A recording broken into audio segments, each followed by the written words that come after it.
जब तक इस संसार में कोई भी जीव व्यथित है, समझ लो कि मैं व्यथित हूं। जब तक संसार में अन्याय और भेदभाव है, ये समझ लो कि मैं प्रतिपल पीड़ित हूं। संसार की शांति में ही मेरे मन की शांति। पंच महाभूतों का महाभाग है जल। जल द्वारा मेरे अभिषेक से जीवनदायी जल की अवमानना नहीं होती है। क्या ये जल का सर्वोत्तम उपयोग है? क्या श्रद्धा और विश्वास को प्रकट करने के लिए जल का अर्पण पर्याप्त है? क्या निर्जल पूजा करने से मैं मन की भावनाओं को महत्व नहीं दूंगा? जल आत्मा की संजीवनी है। असंख्य मनुष्य व जीव जंतु जल के अभाव में जीवित रहने के लिए विवश रहते हैं। न जाने कितने व्यक्ति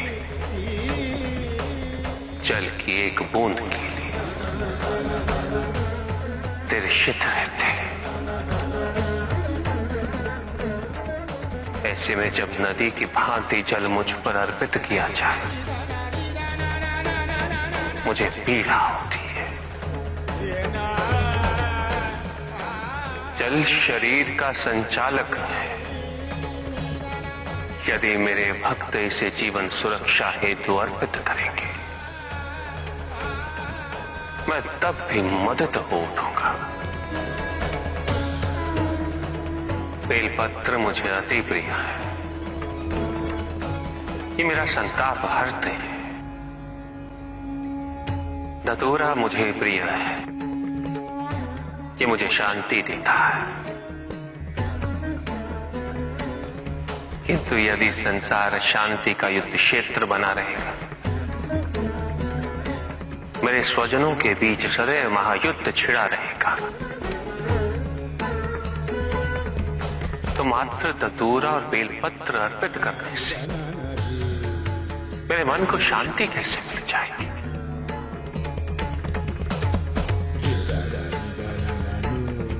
मेरी पूजा संपन्न कैसे हो जाएगी? उपासना में यदि मेरे जैसे हो जाने का भाव है, तो मेरी सच्ची उपासना है। यदि उपासना का भाव मेरे लोग और मेरे समीप आने की कामना है, तो सच्ची पूजा और भावना है।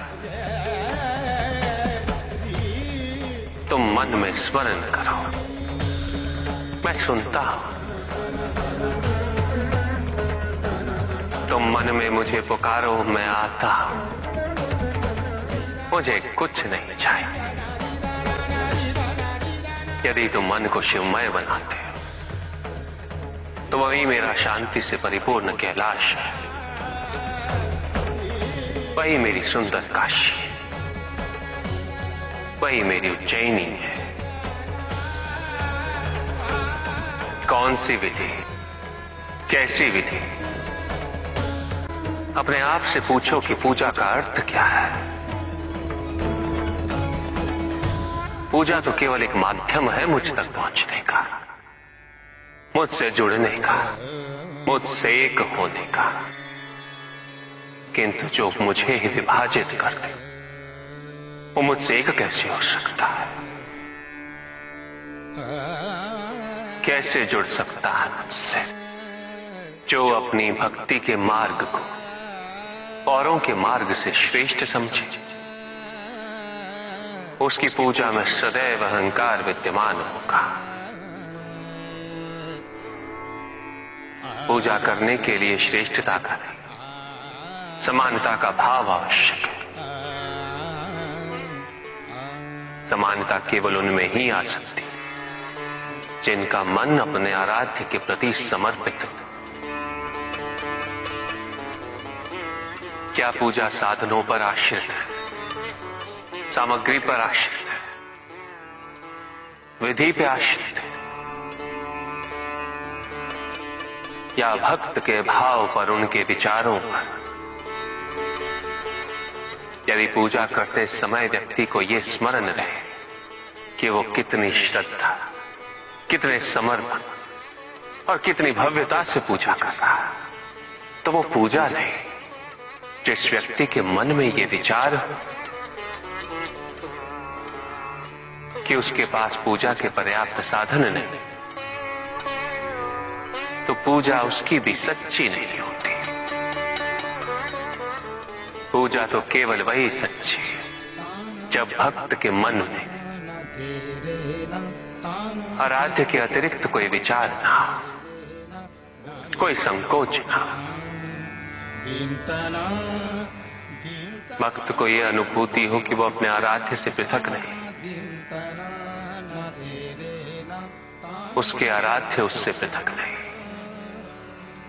और जो भक्त ऐसा सोचेगा वो भक्ति के अन्य मार्गों का भी सम्मान करेगा।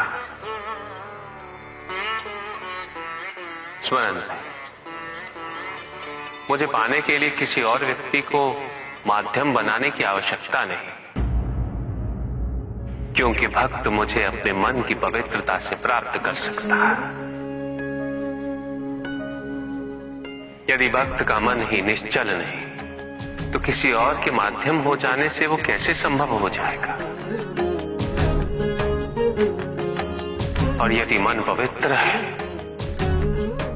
तो फिर माध्यम की आवश्यकता ही क्यों? मेरी प्रार्थना करने के लिए प्रेम पूर्ण हृदय चाहिए, ऐसा हृदय जो जीवन के प्रत्येक क्षण प्रेम पूर्ण रहे। और यह तभी संभव है जब व्यक्ति सबसे पहले अपने आप से प्रेम करना सीखे, अपने आप से जुड़ना सीखे। जब तक व्यक्ति को अपने मन में विद्यमान दिव्यता की पहचान नहीं होती, वो दूसरों में भी उस दिव्यता को नहीं देख सकता।